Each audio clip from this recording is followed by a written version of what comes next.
2026 election நெருங்கிட்டு இருக்கு. தமிழ்நாட்டுல எந்த கட்சி யாரோட கூட்டணி வைப்பாங்க அப்படின்ற நிறைய செய்திகள் போயிட்டு இருக்கு. நிறைய விஷயங்கள்லாம் நடந்துட்டு இருக்கு.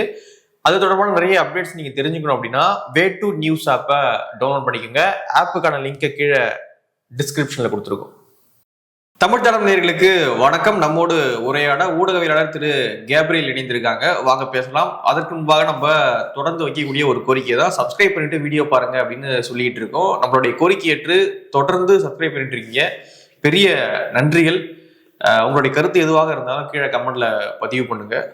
மீண்டும் ஒரு முறை உங்களுக்கு நன்றி. வணக்கம். வணக்கம். நேற்று தமிழ்நாடு அரசு சார்பில் ஒரு நிகழ்ச்சி, வெல்லும் தமிழ் பெண்கள் அப்படின்னு சொல்லிட்டு ஒரு நிகழ்ச்சி நடத்தியிருந்தாங்க. இந்த அரசின் மூலயமாக, இந்த அரசினுடைய திட்டங்கள் மூலயமாக சாதிச்சு இருக்கக்கூடிய பெண்களை கூட்டு வந்து மேடையில் ஏற்றி அழகு பார்த்துருந்தாங்க. ஸோ அவங்க பேசினாங்க, எப்படிலாம் நாங்கள் சாதிச்சோம், எந்த திட்டங்கள் மூலியமாக நாங்கள் பயன்பெற்றோம் அப்படின்ற விஷயங்கள்லாம் நிறைய பேசினாங்க. இந்த அரசு நம்மளுக்கு எங்களுக்கு எவ்வளோ ஆதரவாக இருக்கு, அப்புறம் மகளிர் உரிமை தொகை எவ்வளவு ஆதரவாக இருக்கு, இலவச பயண பேருந்து எவ்வளவு ஆதரவாக இருக்கு. ஸோ இப்படியான விஷயங்கள்லாம் குறித்து அங்கே பேசிக்கிட்டு இருந்தாங்க. நிறைய உயர் அதிகாரிகள், இந்த தமிழ்நாடு அரசினுடைய முக்கியமான பொறுப்பில் இருக்கக்கூடிய உயர் பெண் அதிகாரிகள்லாம் மேடை ஏறி இருந்தாங்க. ஸோ அதுல இன்னொரு விஷயம் ஸ்டாலின் அவர்கள் பேசியிருந்தாங்க. என்ன சொல்றாரு அப்படின்னா, எதிர்காலத்தில் வரலாற்றை எழுதும்பொழுது மகளிர் முன்னேற்றத்தின் புதிய அத்தியாயம் ஸ்டாலினின் திராவிட மாடல் ஆட்சியில் இருந்து தொடங்கியது என்று எழுதுவார்கள் அப்படின்னு சொல்லியிருந்தாரு. அதுக்கப்புறம் மகளிர் உரிமை தொகையினுடைய அந்த எண்ணிக்கையும் அதிகப்படுத்தி வழங்கியிருக்கோம் அப்படின்றதையும் சொல்லியிருக்காரு. எப்படி பாக்குறீங்க பெண்கள் எம்பவர்மெண்ட் திராவிட மாடல் ஆட்சியில? அதான் விமன் எம்பவர்மெண்ட் அப்படின்ற விஷயம் பார்த்தோம்னா, இந்த மாதிரி 1000 ரூபாய் கொடுத்தோ, 1500 ரூபாய் கொடுத்தோ, பொங்கலுக்கு 5000 ரூபாய் கொடுத்தோ, இந்த மாதிரியான முறையில உமன் எம்பவர்மெண்ட்டை நம்ம நடத்த முடியாது. நிஜமாவே நீங்க பெண்களை எம்பவர் பண்ணணும்னா அவங்களுக்கு வாய்ப்புகளை ஏற்படுத்தி கொடுக்கணும், சம்பாதிக்கிறதுக்கான திறனை ஏற்படுத்தி கொடுக்கணும். முக்கியமா நீங்க பெண்கள்னு கூட ஃபோக்கஸ் பண்ண முடியாது. ஓவராலா எக்கானமியை பில்ட் பண்ணும்போது, நிறைய ஜாப் ஆப்பர்ச்சுனிட்டிஸ் நீங்க கிரியேட் பண்ணும்போது நேச்சுரலா பெண்களும் வேலைக்கு போக வேண்டிய தேவை ஏற்படும் இல்லையா? ஆண்கள் மட்டும் போனா பத்தாது, நிறைய டிமாண்ட் இருக்குன்னா பெண்களும் ஆட்டோமேட்டிக்கா போகணும் அப்படின்ற ஒரு தேவை ஏற்படும். இப்போ ஒரு எக்ஸாம்பிள் பார்த்தோம்னா, இண்டஸ்ட்ரியலைசேஷன்லாம் யூஎஸ்ல ஆரம்பிக்கும் போது என்ன ஆகுது, சொசைட்டில நிறைய மாற்றத்தை ஏற்படுத்துது. நியூயார்க் மாதிரியான நகரங்கள் பெருசா வளர ஆரம்பிக்குது. ஸோ அப்ப என்ன ஆகுது, சவுத்துல ஸ்லேவரி இருக்கு. அந்த காட்டன் ஃபீல்ட்ல எல்லாம் கருப்பின மக்கள் அடிமைகளா இருக்காங்க. ஸோ அவங்க என்ன பண்றாங்க, தப்பிச்சு ஓடுறாங்க. அங்க இருந்து தப்பிச்சு ஓடும்போது சிட்டிஸ்ல அவங்களுக்கு வேலை இருக்கு. அதுக்கு முன்னாடி எப்படி இருந்ததுன்னா, தப்பிச்சா எங்கேயும் போக முடியாது. ஸோ நிறைய வேலை வாய்ப்புகள் கிரியேட் ஆகும்போது நகரங்களை நோக்கி இவங்க எல்லாம் போக ஆரம்பிக்கிறாங்க. ஸோ அப்போ நகரங்கள்ல பார்த்தோம்னா ஒரு ப்ரொக்ரெசிவான கல்ச்சர் இருக்கு, இவங்களையும் உள்வாங்கிறதுக்கு அவங்க ரெடியா இருக்காங்க. ஸோ இந்த சோசியல் டிரான்ஸ்ஃபர்மேஷன் நடக்கணும்னா நீங்க அப்ப இண்டஸ்ட்ரீஸ் கொண்டு வரணும், பெரிய வேலை வாய்ப்புகளை கிரியேட் பண்ணும். அதே மாதிரி செகண்ட் வேர்ல்டு வார் டைம்ல பார்த்தோம்னா பெண்கள் நிறைய வேலை பார்க்க ஆரம்பிக்கிறாங்க. ஏன் பெண்கள் நிறைய வேலை பார்க்க ஆரம்பிக்கிறாங்க? ஆண்கள் நிறைய பேர் போய் சண்டை போட ஆரம்பிக்கிறாங்க. ஸோ அவங்க சண்டை போடுறாங்க.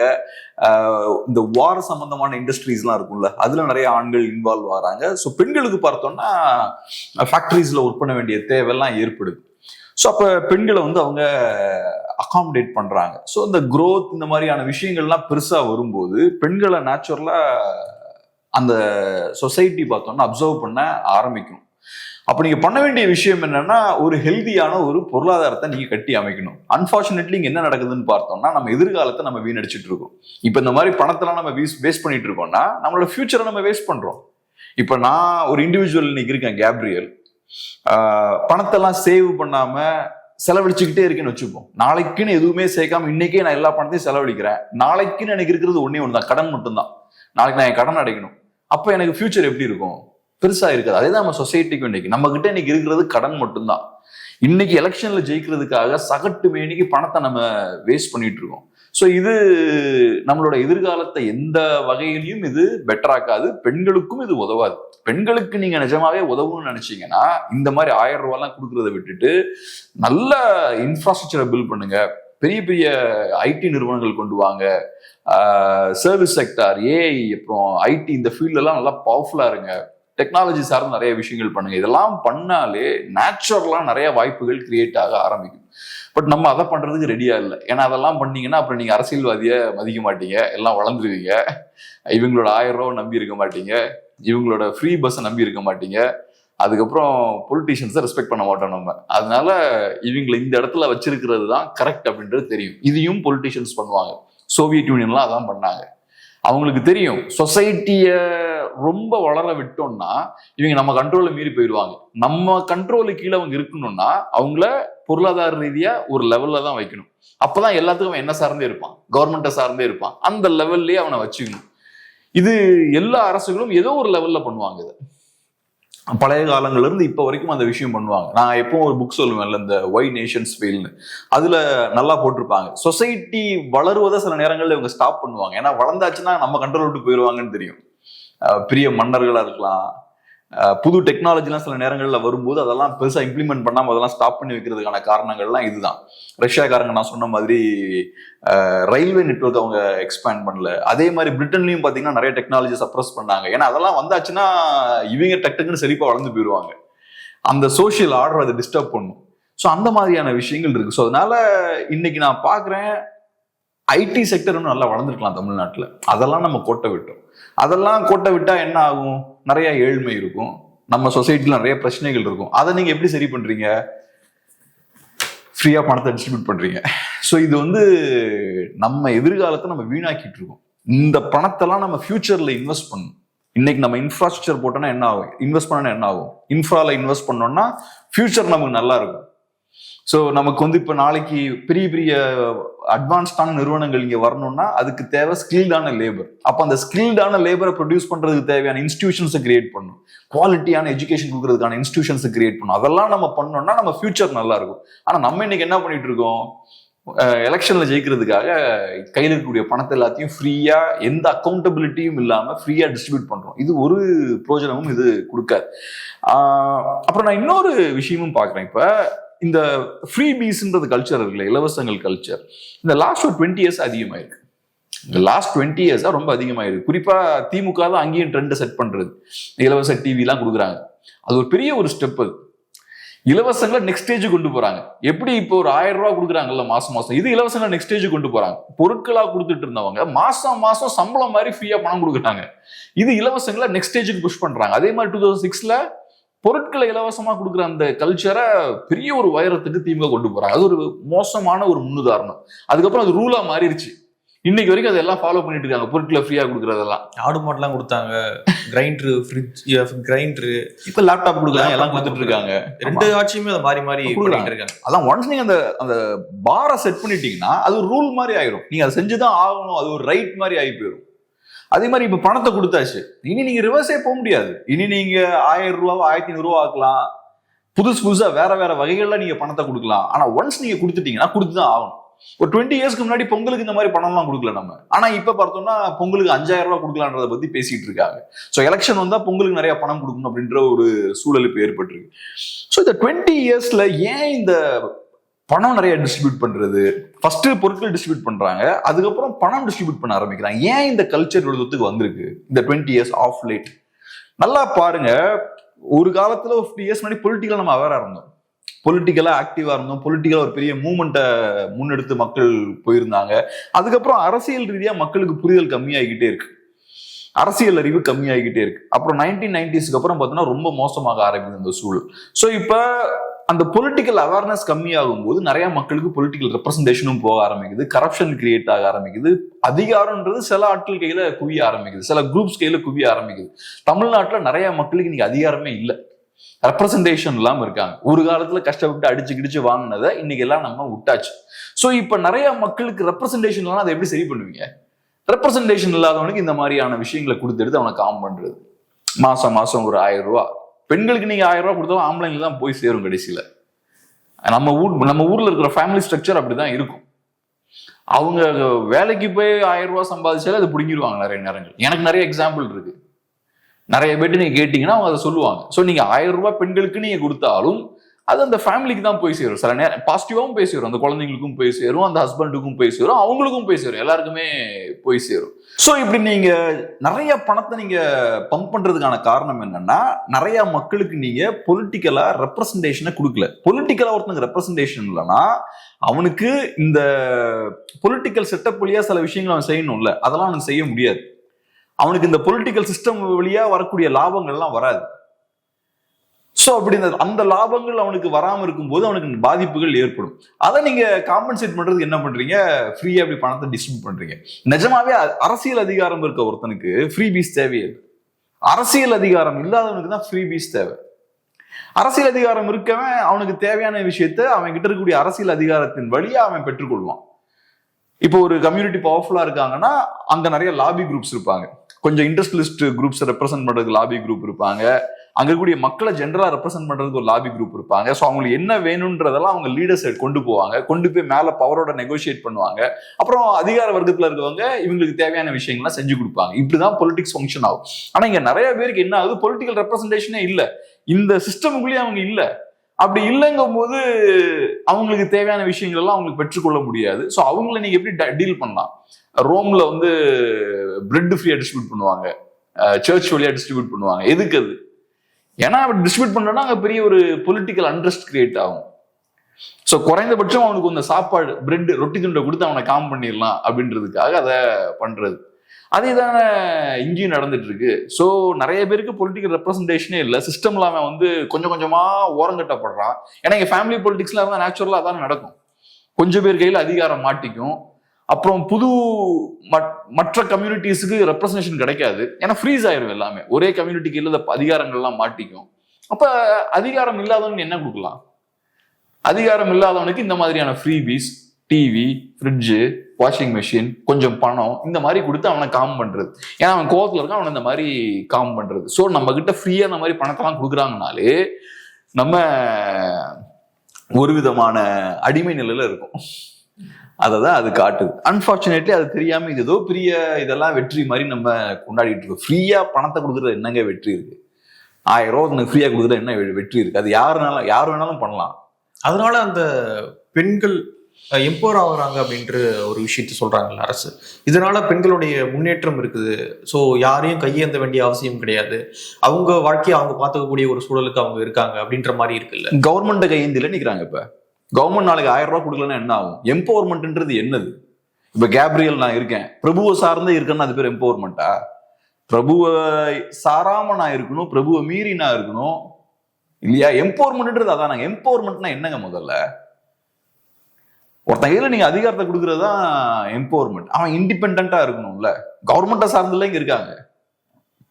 கவர்மெண்ட்ன்ற இந்த இன்ஸ்டிடியூஷன் இன்னைக்கு இருக்கு, நாளைக்கு எப்படி இருக்குன்னு சொல்ல முடியாது. இன்னைக்கே கவர்மெண்டோட கண்டிஷனை பாருங்க. கடன் இன்க்ரீஸ் ஆகிட்டே இருக்கு. அப்ப நாளைக்கு கவர்மெண்டால இதை கன்டினியூ பண்ணிக்கிட்டே இருக்க முடியுமா? பினான்ஸை பத்தின கொஞ்சம் புரிதல் உள்ள எல்லாருக்குமே தெரியும், தமிழக அரசால இதே மாதிரி ஃப்ரீபீஸ் எல்லாம் கொடுத்துக்கிட்டே இருக்க முடியாது. இது ரொம்ப நாள் ஓடாது. இது ஏதோ ஒரு பாயிண்ட்ல அந்த சொந்த வெயிட்லயே கீழே கொலாப்ஸ் ஆகும். ஏன்னா அது ஒரு பெரிய பேர்டனுங்க.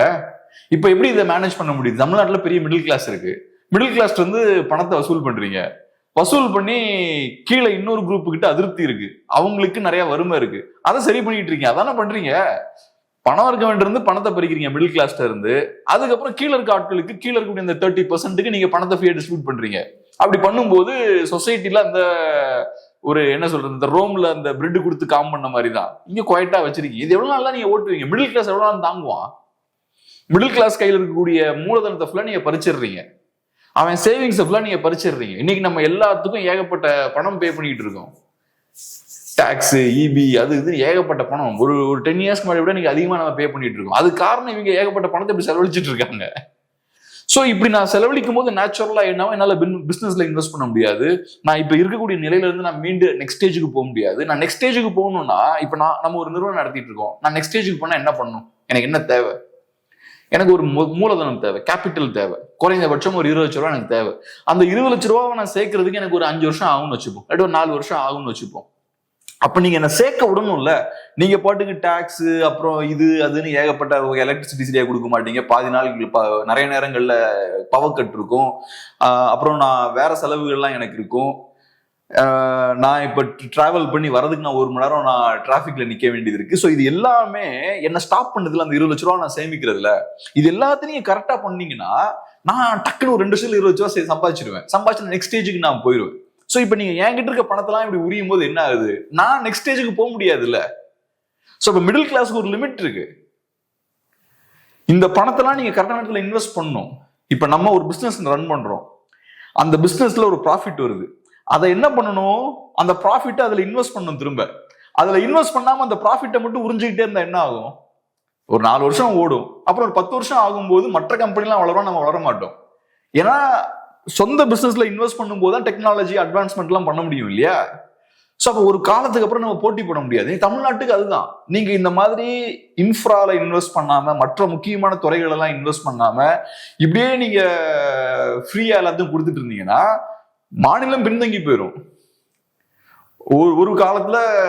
இன்னொரு பக்கம் அவங்க சொல்றாங்க மாநிலம் வளர்ச்சி அடையுது, நம்மளுடைய இந்த 4 ஆண்டுகால ஆட்சியில வந்து டபுள் டிஜிட்ல growth இருக்கு, நிறைய வளர்ச்சி நம்ம காட்டியிருக்கோம் அப்படின்னு அவங்க சொல்றாங்கல்ல. அந்த மேடையிலே சொல்றாரு ஸ்டாலின். சிம்பிள்ங்க. இப்ப வளர்ச்சின்றது என்ன? இப்ப நான் சொன்ன அந்த கம்பெனி எக்ஸாம்பிள் எடுத்துக்கோங்க. கம்பெனி க்ரோ ஆயிட்டு இருக்குன்னு வச்சுப்போம், நம்பர்ஸ் வந்து இன்க்ரீஸ் ஆயிட்டே இருக்கு. அந்த பணம் எங்க போகுது? யாரு கைக்கு போகுது அந்த பணம்?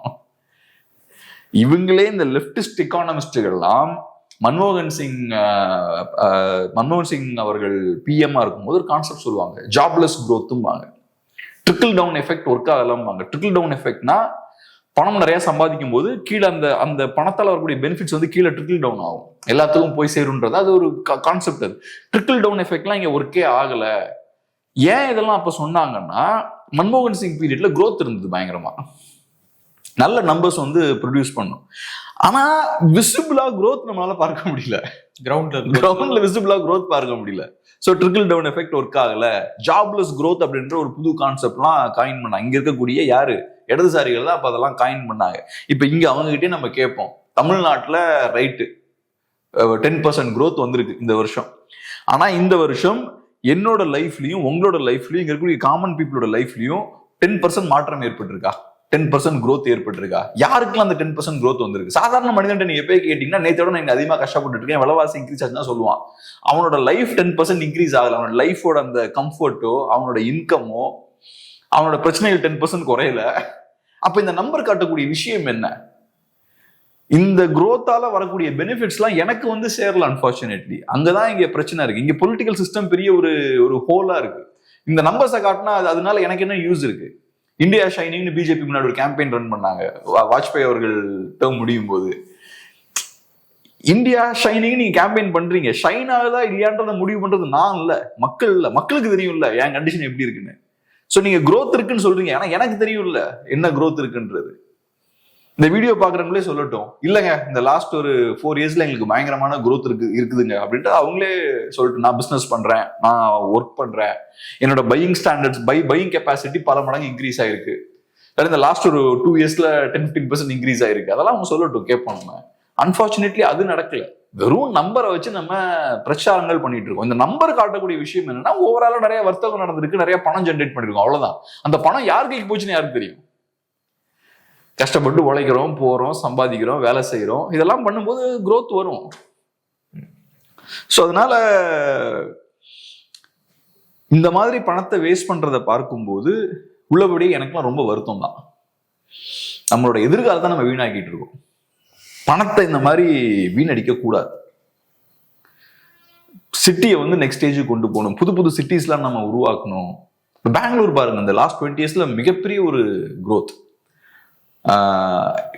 ஒரு சிட்டியா பெங்களூரோட விட பெட்டரான ஒரு சிட்டின்னு சொல்லுவேன் சென்னை. ஏன்னா சென்னை எல்லாருக்குமான சிட்டி, எல்லா மக்களுக்குமான சிட்டி, அப்புறம் ஹொலிஸ்டிக்கான ஒரு சிட்டி. ஏதோ ஒரு ஐடி இண்டஸ்ட்ரியை மட்டும் நம்பி இருக்கக்கூடிய சிட்டி கிடையாது. பட் இருந்தாலும் நம்ம இன்னும் கொஞ்சம் கூட வேகமா வளர்ந்துருக்கலாம். ஐடி செக்டர்லாம் இன்னும் பெட்டரா நம்ம பெர்ஃபார்ம் பண்ணிருக்கலாம். அதெல்லாம் நடக்கல. இங்க பொலிட்டிஷியன்ஸுக்கு எலெக்ஷன்ல ஜெயிக்கணும், என்ன ஆனாலும் பரவாயில்ல, எனக்கு கவலை, எலெக்ஷன்ல நான் ஜெயிச்சே தீரணும். எலெக்ஷன்ல ஜெயிக்கணும்னா இப்ப புது ரூட்டு. இப்ப இவங்க பண்றத ஏடிஎம்கே பண்றாங்களோ இல்லையோ, பிஜேபி பண்ண ஆரம்பிச்சிட்டாங்க. இப்ப அதையும் மென்ஷன் பண்ணிருக்காங்கல்ல, எங்களுக்கு எதிராக பேசினவங்களும் இப்ப இதெல்லாம் பண்ண ஆரம்பிக்கிறாங்கன்னு சொல்றாங்க. 10,000 கொடுத்தாங்கல்ல பீகார், 10,000 இவங்கள ஓவர்டேக் பண்ணி அங்க கொடுக்குறாங்க. ஆனா அவங்க அதுக்கு ஒரு காரணம் சொன்னாங்க, அது வந்து வட்டி இல்லாத கடன் மாதிரி, அதாவது தொழில் தொடங்க தான் நாங்க கொடுத்தோம், பெண்கள் தொழில் தொடங்க கொடுத்தோம் அப்படின்ற மாதிரி அவங்க சொன்னாங்க. ஆனா எந்த பெண் தொழில் தொடங்குவாங்க இந்த 5 வருஷம் முடிஞ்ச பிறகுன்னு பார்க்கதான் போறோம். கடன்னா வேறங்க, அது சிம்பிளுங்க. நீங்க பணத்தை கொடுத்து திருப்பி வாங்கணும், இது வாங்குறது இல்லை, நீங்க வாங்க போறது கிடையாது. 10,000 ரூபாய் நீங்க கொடுக்குறீங்க, கேரண்டி கொடுக்குறீங்க, நான் திரும்பி வாங்க மாட்டேன்னு கேரண்டி. அப்ப என்ன அது கடன்? அது ஃப்ரீ டிஸ்ட்ரிபியூட் பண்றீங்க நீங்க, அதுவும் எலெக்ஷனுக்கு முன்னாடி பண்றீங்க, உங்க கம்ஃபர்ட்டுக்கு ஏற்ற மாதிரி நீங்க பண்றீங்க. இதெல்லாம் அபத்தமா. பிஜேபி இதை எதிர்ப்பாங்க, ஃப்ரீபீஸ் எல்லாம் வந்து கொடுக்க கூடாதுன்னு சொல்லுவாங்க. ஆனா அவங்களும் அந்த வேலையை தான் இப்போ செய்ய ஆரம்பிக்கிறாங்க. ஆமா, இதே 1000 ரூபாயை நிறைய பிஜேபி மாநிலங்களும் கொடுக்க போறோம் அப்படின்ற மாதிரியான சொல்லிட்டு இருக்காங்க. அதாவது ஸ்டாலின் அவர்களும் சொல்லியிருக்காரு, நம்மள எதிர்த்தவங்களாம் இதே ஸ்கீமை கொண்டு போய் அவங்க மாநிலத்தில் இம்ப்ளிமெண்ட் பண்றாங்க.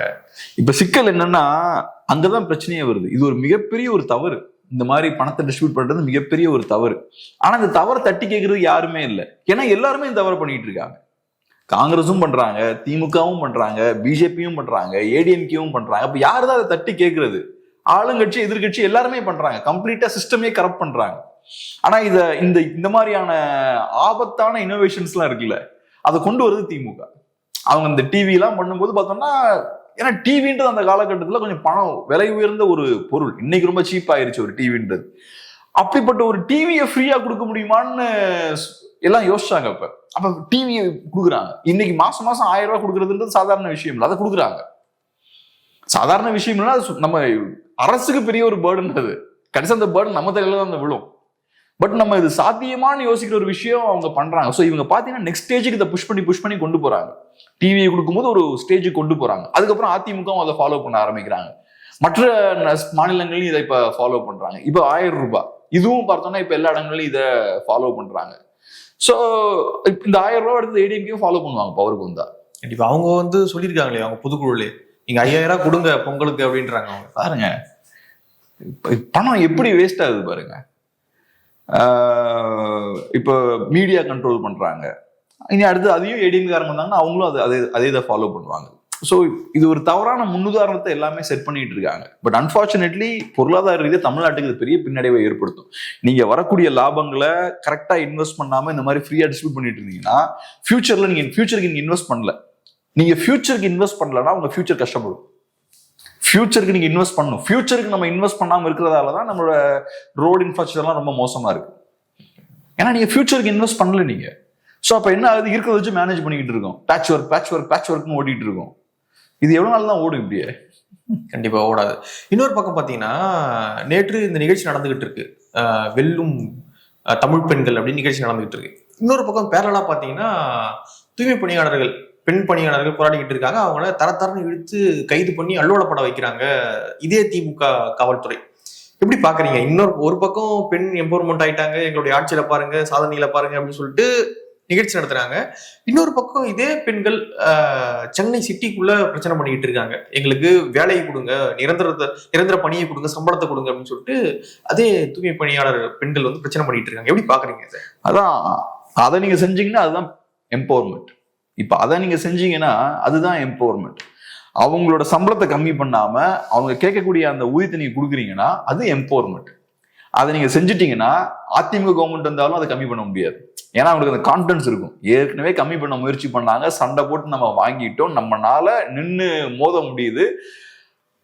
அந்த கான்பிடன்ஸ் அவங்களுக்கு இருக்கும்போது அதிமுக காரங்க நாளைக்கு வந்தா கூட அவங்க கிட்ட பறிக்க முடியாது. ஸோ இது எம்பவர்மெண்ட். அவங்களுக்கு மாசம் மாசம் நான் உழைக்கிறேன், என் உழைப்புக்கான சம்பளம் வரணும், அதை நீங்க கம்மி பண்ணக்கூடாது. இதுதான் நிஜமான எம்பவர்மெண்ட். ஸோ நீங்க விமன் எம்பவர்மெண்ட் பத்தி பேசுறீங்கன்னா அவங்களுக்கு கொடுக்க வேண்டிய ஊதியத்தை நீங்க கொடுக்கணும். அதுக்கப்புறம் அவங்களை நீங்க ஃபர்தர் எம்பவர் பண்ணணும்னு நினைச்சீங்கன்னா, இன்னும் அதிகமா எம்பவர் பண்ணணும்னு நினைச்சீங்கன்னா இன்னும் நிறைய படிக்க வைங்க. சொசைட்டில காஸ்ட் டிஸ்கிரிமினேஷன் இருக்கு, அதெல்லாம் சரி பண்ணுங்க. அவங்களுக்கு புது புது வாய்ப்புகளை கிரியேட் பண்ணி கொடுங்க. அவங்க இன்னும் எம்பவர் ஆவாங்க. ஆனா நீங்க என்ன பண்றீங்க? அவங்களுக்கு ஒரு 1000 ரூபாய் கொடுக்குறது, அப்புறம் அவங்களுக்கு ஃப்ரீயா நாங்க சாப்பாடு தரோம் அப்படின்னு சொல்றது, இதெல்லாம் எம்பவர்மெண்ட் கிடையாது. நீங்க கவர்மெண்ட்டை சார்ந்தவங்களை இருக்க வைக்கிறீங்க. இப்படி நின்னாலே அவங்களுக்கு என்ன சொல்றது, செல்ஃப் ரெஸ்பெக்ட் எல்லாம் போயிடும். ஒருத்தன் ஒரு செல்ஃப் ரெஸ்பெக்டோட இருக்க முடியாது. செர்பிகோன்னு ஒரு அருமையான ஒரு படம் உண்டு. இவரு அல்பச்சினோ தான் நடிச்சிருப்பாரு. எப்போ ஒரு கேங்ஸ்டரா ரவுடியா நிறைய படங்கள் வருவார் காட்ஃபாதர்ல தான். இதுல ஒரு நல்ல போலீஸ்காரரா வருவார். டக்குன்னு ஃபர்ஸ்ட் என்ன பண்ணுவாரு, ஒரு போலீஸ் அதிகாரி அவர் ஆயிடுறாரு. மதியம் எல்லாம் சாப்பிட போறாங்க. ஒரு ஹோட்டலுக்கு எல்லாருமே சேர்ந்து போறாங்க. எல்லாம் போலீஸ்காரங்களாம் அந்த ஹோட்டல்ல தான் உட்காந்துருக்காங்க. எல்லாரும் ஒரே ஃபுட்டு தான் ஆர்டர் பண்றாங்க. இவர் மட்டும் என்ன பண்றாரு, டிஃப்ரெண்டா வேற ஒரு ஃபுட்டு கேட்கிறாரு, ஏதோ ஒன்று கேட்கிறாரு. அந்த ஹோட்டல்காரன் அப்படியே ஒரு பார்வை பார்த்துட்டு அதை எடுத்து வைக்கிறான். அதுக்கப்புறம் அவர் வராரு. வரும்போது இன்னொரு போலீஸ்காரர் சொல்றாரு, இங்க எல்லாரும் இந்த ஒரு ஃபுட்டு தான் ஆர்டர் பண்ண முடியும் அப்படின்றாரு. ஏன், எனக்கு பிடிச்சது யாரு, ஏன் ஃப்ரீ இது அப்படின்னு. இல்ல நான் காசு பே பண்றதுக்கும் ரெடியா இருக்கேன் அப்படின்றாரு. இல்ல நீ காசு பே பண்ணா சுத்தி இருக்கவன் கோவப்பட்டுருவான், ஏன்னா அவன் ஃப்ரீயா வாங்கி தின்னுட்டு இருக்கான் அந்த ஹோட்டல்ல. சோ அந்த சிஸ்டம் பாத்தீங்கன்னா அப்படி இருக்கு. சோ அப்ப உங்க பணத்தை கொடுத்து உங்களுக்கு பிடிச்ச விஷயங்கள் நீங்க வாங்கும் போதுதான் உங்களுக்கு மரியாதை.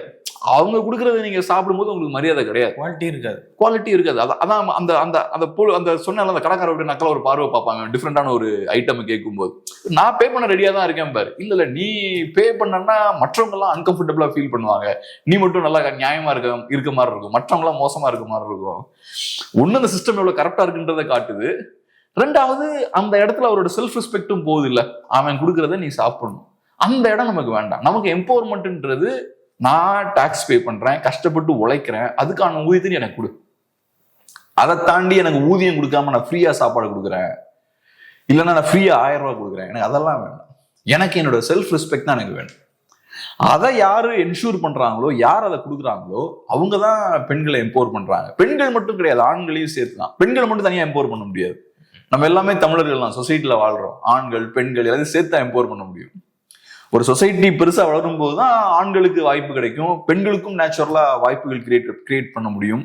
சொசைட்டி க்ரோ ஆகலன்னா 2 பேரும் எம்பவர் பண்ண முடியாது, 2 பேரும் சேர்ந்துதான் பாதிக்கப்படுவாங்க.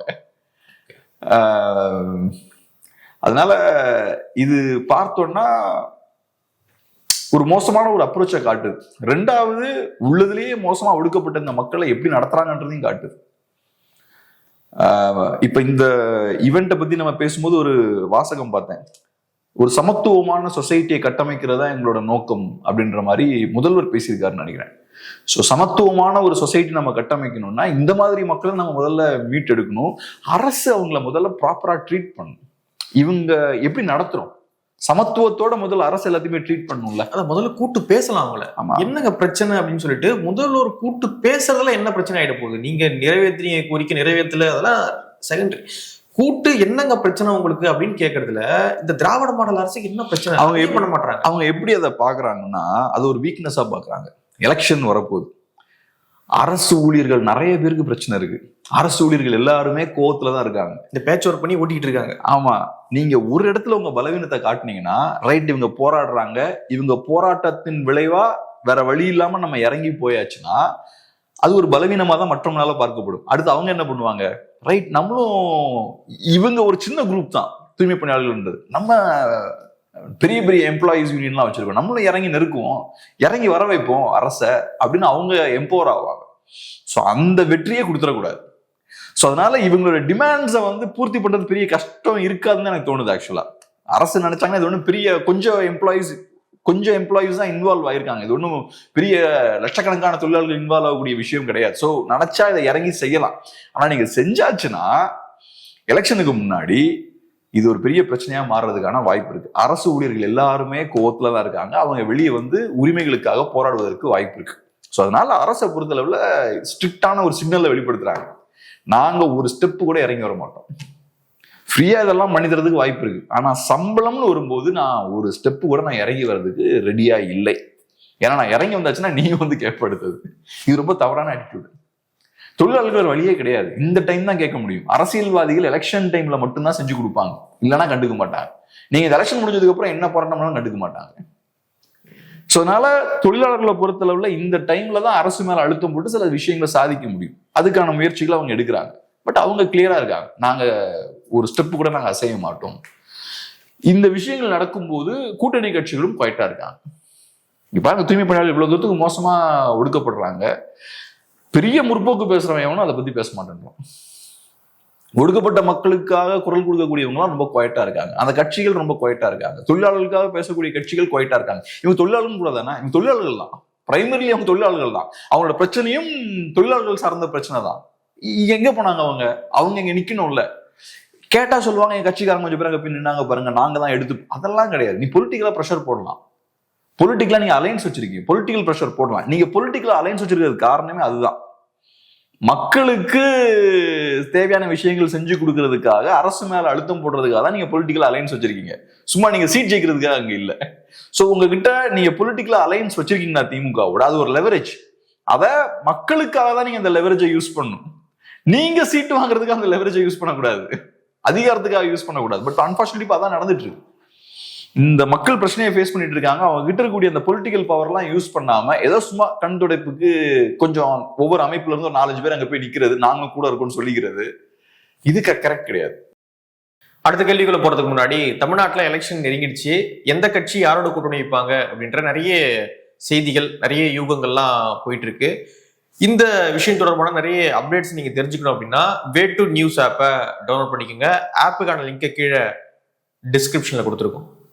அப்புறம் இந்த வெல்லும் தமிழ் பெண்கள் நிகழ்ச்சியில வந்து நிறைய சினிமா டைரக்டர்ஸ் இயக்குனர்கள் ஏறி மேலே பேசிட்டு இருந்தாங்க அப்படின்ற ஒரு விமர்சனமும் வருது.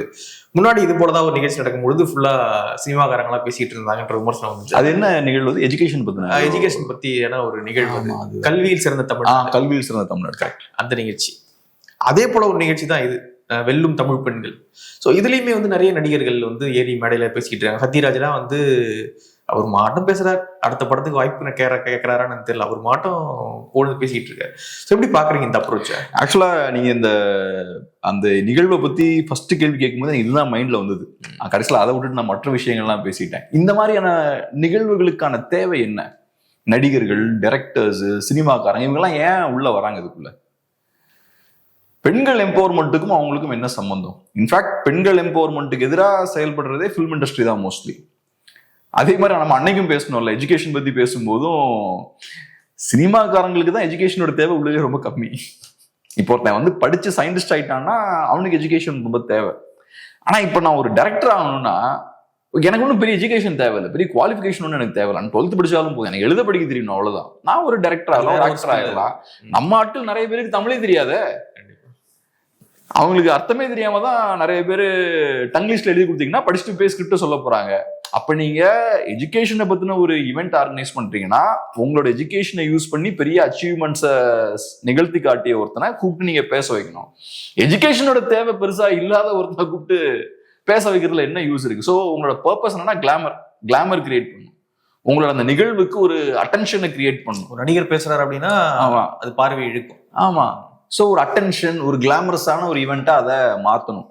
இந்த மாதிரியான கிளாமரஸான ஈவெண்ட்லாம் தேவையில்லை. நீங்க நிஜமாவே சாதனை நிகழ்த்திருக்கீங்கன்னா இந்த மாதிரி ஈவெண்ட்டே தேவையில்லை. கிரவுண்ட்ல தெரியும் அது இம்பாக்ட். ஆமா, உங்களோட சாதனைகளோட அந்த இஃபெக்டை மக்கள் வந்து ருசிச்சிருப்பாங்க. ஸோ நீங்க நெக்ஸ்ட் டைம் அங்கே போகும்போது உங்களை கொண்டாடுவாங்க அவங்க. ஆனா நீங்க எதுவும் பண்ணாம இந்த மாதிரியான கிளாமரஸ் ஈவெண்ட்டை கிரியேட் பண்ணி ஒரு நரேட்டிவை கட்டமைக்க முயற்சி பண்றீங்க. இங்கதான் இங்க சிக்கல் இருக்கு. ஸோ அங்க செய்ய வேண்டியதையும் செய்யல, அப்புறம் தேவையில்லாம இதுக்கும் பணம் செலவழிச்சிட்டு இருக்கீங்க. இது எப்படிப்பட்ட விஷயமா இருக்கு பாருங்க. இப்போ வெல்லும் தமிழ் பெண்கள் நிகழ்ச்சி நடத்துறாங்க. பாதி பெண்களுக்கு இந்த நிகழ்ச்சி எதுவும் நடக்குதுன்னே தெரியல, நம்மளுக்காக தான் நடக்குது அப்படின்ற ஒரு இருக்குல்ல. ஸோ ஆனா இந்த நிகழ்ச்சிக்கும் ஆக்சுவலா பெண்களுடைய வாழ்க்கைக்கும் நிறைய கேப் இருக்கு. கண்டிப்பா ஃபிலிம் இண்டஸ்ட்ரின்றது அது ஒரு டிஃப்ரெண்டான ஒரு இண்டஸ்ட்ரிங்க. ஹெடாயினிசம் வாங்கல்ல, பிளஷர் சீக்கிங் லைஃப் ஸ்டைல் வாங்க, அது அந்த இண்டஸ்ட்ரியில அந்த விஷயங்கள் ரொம்ப அதிகம். சொசைட்டியில் இருக்கக்கூடிய வலியும் வேதனையும் அங்க ரிஃப்ளெக்ட் ஆகாது. ஹீரோஸும் ஹீரோயின்ஸும் ஆக்டர்ஸும் அப்புறம் இந்த டைரக்டர்ஸும் ப்ரொடியூசர்ஸ் அவங்க வாழ்ற வாழ்க்கை எல்லாம் ரொம்ப டிஃப்ரெண்ட். அது கிளாம் இண்டஸ்ட்ரி. இப்போ டைரக்டர்ஸ்லாம் பேசுறாங்களா, அவங்களோட கல்ச்சரை பத்திலாம் பேசுறாங்க. இன்னைக்கு இருக்கிறத பத்தி பேச மாட்டேங்கிறாங்க. அன்னைக்கு இருந்த கல்ச்சர் ஆஃப் த ரெக்கார்டு எப்படி நாங்க என்ஜாய்மெண்டான லைஃப் வாழ்ந்துட்டு இருக்கோம்னு சொல்ல மாட்டாங்க. பட் அவங்க சொல்ற விஷயங்கள்லாம் வச்சு பார்க்கும்போது ரொம்ப ஒரு பிளஷர் சீக்கிங் லைஃப் வந்து வாழக்கூடிய ஒரு இண்டஸ்ட்ரி. பணம் ஒருத்தனுக்கு நிறைய வந்துச்சுன்னா இந்த இண்டஸ்ட்ரியோட க்ளோஸா போக முயற்சி பண்ணுவான். ஆனா ஒரு பெரிய இண்டஸ்ட்ரியலிஸ்ட் ஆயிட்டேன்னா ஏதோ ஒரு வகையில எனக்கு அந்த கிளாம் இண்டஸ்ட்ரி எனக்கு தேவைப்படும். அவனை நான் ப்ரொமோஷனுக்கு யூஸ் பண்ணுவேன். அப்புறம் நானும் ஏதோ ஒரு வகையில வேற நிறைய லிங்க்ஸ் அவங்களோட வச்சுப்பேன். பொலிட்டீஷியன்ஸும் இப்போ அவங்களோட இன்வால்வ் ஆகிறாங்க. ஏன்னா பொலிட்டீஷியன்ஸுக்கும் கையில பணம் இருக்கு. ஸோ இண்டஸ்ட்ரியலிஸ்ட் மாதிரி இவங்களும் இன்வால்வ் ஆகிறாங்க. ஸோ அதனால இவங்களுக்கு மக்களோட வலியும் வேதனையும் தெரியறது ரொம்ப கஷ்டம். ரெண்டாவது, நான் பர்சனலா பார்த்த லெவலில் ஃபிலிம் இண்டஸ்ட்ரியில் இருக்கக்கூடிய 90% மக்கள் ரொம்ப செல்ஃபிஷா இருப்பாங்க. அந்த மாதிரி தான் பிளஷர் சீக்கிங் லைஃப் ஸ்டைல்னா என்ன, அது செல்ஃபிஷா தான் இருக்க முடியும். பிளஷர்ன்றது எனக்கு தானே. ஸோ நான் என்ன மட்டும்தான் ஃபோக்கஸ் பண்ணியே இருப்பேன். நான் ஒரு படம் டைரக்ட் பண்றதா இருக்கலாம், ஒரு படத்துல நான் ஹீரோவா இருக்கிறதா இருக்கலாம். ஹீரோனாலே என் மைண்ட் தானே, மக்கள் என்ஜாய் பண்ணுவாங்கல்ல. அதுதான் ஒரு நார்சிஸ்டிக் ஆட்டிடியூடு நிறைய நேரங்களில் இருக்கும் பெரிய பெரிய ஸ்டார்ஸுக்கெல்லாம். எல்லாரும் என்ன கொண்டாடணும், எல்லாரும் என்ன அட்மையர் பண்ணணும், நான் பயங்கரமா ப்ரொஜெக்ட் பண்ணப்படணும், ஒரு பெரிய டாப் ஹீரோவா நான் ப்ரொஜெக்ட் ஆகணும். பெரிய ஸ்டார்ஸ்க்கு அந்த நார்சிசம் இருக்கும். ஸோ அதனால இவங்க பெருசா மக்கள் சார்ந்த விஷயங்களை பேசுவாங்கன்னு எதிர்பார்க்கறது தப்பு. ரெண்டாவது நான் என்ன சொல்றேன், சினிமாக்காரங்களுக்கு அந்த விருப்பமும் கிடையாது. இங்க வந்து உட்கார்ந்து கை தட்டிக்கிட்டு ஃபேக்கா செஞ்சுட்டு இருக்கக்கூடிய விருப்பமும் அவங்களுக்கு கிடையாது. அவங்க ஃபோர்ஸ் பண்ணி கொண்டு வந்து உட்கார வைக்கிறது, கம்பல் பண்றாங்க. ஒரு நிகழ்ச்சி கூட முன்னாடி ஒரு நிகழ்ச்சி அஜித் நிகழ்ச்சி ஓப்பனா பேசிட்டு இருப்பாரு, எனக்கு கம்பல் பண்றாங்க அப்படின்னு சொல்லிட்டு ஓப்பனா பேசிருப்பாரு. ஸோ இன்னைக்கு பேச முடியல போல இருக்காது, அவ்வளவுதான். ஆமா. ஸோ இப்போ ஒரு சினிமாக்காரங்க இங்க வந்து உட்கார்றான்னா அவனுக்கு விருப்பப்பட்டுலாம் அவன் வரமாட்டான், அவனுக்கு வேற வேலை இருக்கும். இங்க வந்துட்டு அப்படி ரொம்ப எமோஷனலா கைதட்டி இங்கேயும் வந்து பெர்ஃபார்ம் பண்ண வேண்டிய தேவைலாம் அவங்களுக்கு கிடையாது. மேபி அவங்க நினைச்சிருக்கலாம், நாளைக்கு இங்க வந்தா நாளைக்கு ஒரு படத்துக்கு போய் நிக்கலாம், மேபி ப்ரொடக்ஷனுக்கு அப்படின்னு கூட அவங்க நினைச்சு அது ஒரு கணக்கு போட்டிருக்கலாம் அவங்க. இப்ப பாத்தீங்கன்னா சர்வாதிகார சொசைட்டிஸ்ல இந்த இது பாத்தீங்களா, அது பேர் இன்க்ளோரியஸ் பாஸ்டர்ட்ஸ் பாத்தீங்களா? இன்க்ளோரியஸ் பாஸ்டர்ட்ஸ்னு ஒரு படம் இருக்கும், குவிண்டின் டாரண்டினோட ஒரு படம் தான். நாட்சிக்கல் ப்ரொபகண்டாவை எப்படி யூஸ் பண்றாங்க, இந்த சினிமாவெல்லாம் எப்படி யூஸ் பண்றாங்க. அப்புறம் கடைசியில வேற மாதிரி எப்பவுமே குவிண்டின் டாரண்டினோ ஸ்டைல ஒரு கிளைமாக்ஸ் வச்சிருப்பாரு அவரு, வைலன்ஸ். ஆமா. ஸோ அதுல வந்து காட்டியிருப்பாங்க அந்த ஃபில்ம் இண்டஸ்ட்ரியும் நாட்சிகளும் எப்படி இன்டர் கனெக்டடா இருக்காங்க அப்படின்றது. அப்படி இருக்காங்கன்னா அது காரணம் என்ன? ஏன்னா அங்க ஒரு சர்வாதிகாரம் இருக்கு. சோவியத் யூனியன்ல அந்த மாதிரி இருந்தது. அந்த ஃபில்ம் இண்டஸ்ட்ரின்றது கண்ட்ரோல் பை கம்யூனிஸ்ட் எலிட் அங்க யூஎஸ்எஸ்ஆர்ல. இங்க ஏறக்குறைய அப்படிதானே இருக்கு. ஃபில்ம் இண்டஸ்ட்ரி பார்த்தோம்னா பொலிட்டிஷியன்ஸோட கண்ட்ரோல்ல இருக்கு. அப்ப அந்த எல்லா பொலிட்டிஷியன் கிடையாது, அதிமுக கண்ட்ரோல்ல கிடையாது, என்னைக்குமே இருந்தது கிடையாது, பிஜேபி கண்ட்ரோல்லயும் அது இல்ல. இதை நம்ம சொல்ல வேண்டிய அவசியம் கூட இல்ல, எல்லாருக்கும் தெரியும் யாரோட கண்ட்ரோல்ல இருக்குன்னு தெரியும். ஓவராலா இல்ல, ஒரு லிமிட்டெட் குரூப் ஆஃப் பொலிட்டிஷியன்ஸ் கையில இருக்கு. அப்ப ஃபில்ம் இண்டஸ்ட்ரி பொலிட்டிஷியன்ஸோட கண்ட்ரோல் இருக்கும்போது நேச்சுரலா ஃபில்ம் இண்டஸ்ட்ரியில கூடிய ஆக்டர்ஸ் யாரோட கண்ட்ரோல் இருப்பாங்க, பொலிட்டிஷியன்ஸோட கண்ட்ரோல் இருப்பாங்க. ஸோ அவங்களுக்கு பெரிய ஃப்ரீடம் கிடையாது. ஃபில்ம் இண்டஸ்ட்ரியில கூடிய ஆட்களுக்கு என்னைக்குமே பெரிய ஃப்ரீடம் இருந்தது கிடையாது. அவங்க நம்ம வெளிலிருந்து பார்க்கும்போது அவங்க பெரிய பவர்ஃபுல்லான குளோரியஸான ஆட்கள் மாதிரி தெரியும். அவங்களுக்கு என்னைக்குமே பெரிய ஃப்ரீடம் ஆஃப் ஆப்ரேஷன் இருந்தது கிடையாது. அவங்க சில சட்டத்திட்டங்கள் உட்பட்டு தான் செயல்பட வேண்டியது இருக்கும். ஸோ அதனால அவங்கள நம்ம ஒன்றும் குறை சொல்றதுக்கு இல்லை. அவங்கள நீங்க ஃப்ரீயா விட்டீங்கன்னா டான்ஸ் ஆடுறது, குத்துப்பாட்டு ஆடுறது ஏதாவது பண்ணிட்டு போயிட்டு இருப்பாங்க. அவங்கள பிடிச்சி தேவையில்லாம இங்க அங்க உட்கார வச்சு அவங்க ஏதாவது சென்டிமெண்டா பேசணுன்ற இதுல பேசிக்கிட்டு, நானும் எது கேட்டேன், எதுவோ பேசிக்கிட்டு இருக்காங்க, எதுக்கு அதெல்லாம் இங்க பேசிக்கிட்டு இருக்கீங்க அப்படின்ற மாதிரி இருக்கு. பயங்கரமா புகழ்ந்து எடுத்து தள்ளுறது, இது ஒரு மோசமான ஒரு கல்ச்சர் தான். இது காட்டக்கூடிய விஷயம் என்னன்னா, கீழே ஒன்றும் வேலை நடக்கல, ஆனா நடக்கிற மாதிரி காட்டணும், ஒரு பெரிய ஒரு இமேஜை கிரியேட் பண்ணணும். அதுக்காக இந்த சினிமாக்காரங்கெல்லாம் வச்சு பண்ணிட்டு இருக்காங்க. எனக்கு என்னவோ இப்ப அந்த கல்ச்சர்லாம் மாறிடுச்சு. மக்கள் ஒன்று இதெல்லாம் நம்புற மாதிரி எனக்கு தெரியல. பட் இருந்தாலும் ஒரு பழைய ஸ்டைல இதெல்லாம் பண்ணிக்கிட்டே இருக்காங்க. இதெல்லாம் தேவையில்லை எனக்கு தெரிஞ்சு. இப்ப இதெல்லாம் நம்ப போறாங்களா? மக்கள் இதெல்லாம் நம்ப மாட்டாங்க. ஏன்னா இப்பவே மக்களுக்கு தெரியும் 2021க்கு முன்னாடி எந்தெந்த ஆக்டர்ஸ் எல்லாம் பயங்கரமா சோசியலிஸ்ட்லாம் குரல் கொடுத்தாங்க, இன்னைக்கு அந்த ஆக்டர்ஸ் எல்லாம் என்ன பண்ணிட்டு இருக்காங்க. ஸோ இவங்கெல்லாம் என்ன பண்ணுவாங்க, எப்பப்ப வாய் திறப்பாங்க, எப்ப அமைதியா இருப்பாங்கலாம் எல்லாருக்கும் தெரியும். அதனால பெருசா ஒன்றும் யாரும் எடுத்துக்க போறது இல்லை. பட் இருந்தாலும் ஓகே, அவங்க ஏதோ சம்பிரதாயமா பண்ணிட்டு இருக்காங்க. ஓகே, நிறைய விஷயங்களை கூட பகிர்ந்துக்கிட்டீங்க. நன்றி.